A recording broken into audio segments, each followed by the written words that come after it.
Divorce পেপারটা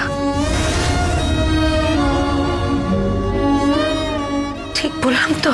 দিয়ে গেছেন। গীতা, সই করে দিস। তবে তোমার বাবার সাথে আমি একটা বাজি ধরেছি। কি? আমি বলেছি আমার মেয়ে হয়তো সই করে দিতে পারে, কিন্তু আমার জামাই সই করবে না।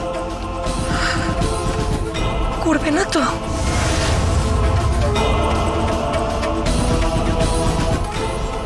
এই না হলে শাশুড়ি, কিয়া বাত কিয়া বাত।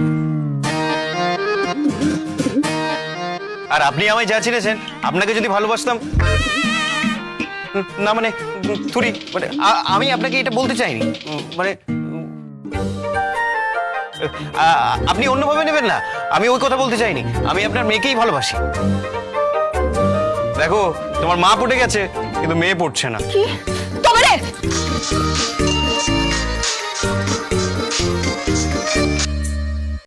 হ্যালো, কে বলছেন?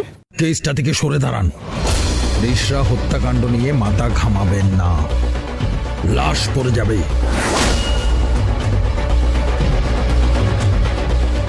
এই, কে আছিস? সামনে আয়, সামনে আয়। লুকিয়ে লুকিয়ে কেন কথা বলছিস? সামনে আয়। মা দেখুন, মা দেখুন, কি লেভেলের গুন্ডা দেখুন।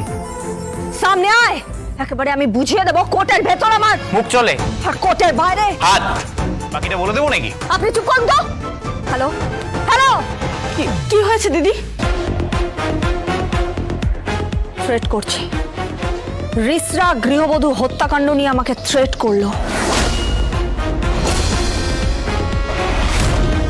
আর আমি নিশ্চিত এর পেছনেও কলকাঠি নাড়ছে ওই একজন, ওই হেরে যাওয়া মানুষটা, অগ্নিজিৎ মুখার্জি। হুমকি দিচ্ছে কেউ, লাশ পড়ে যাবে বলে।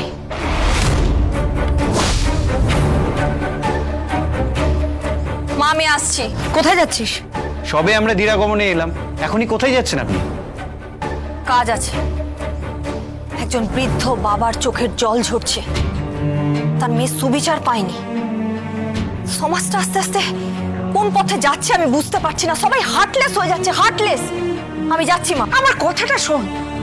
রান্না বান্না করেছি, জামাই এসছে, খেয়ে যা।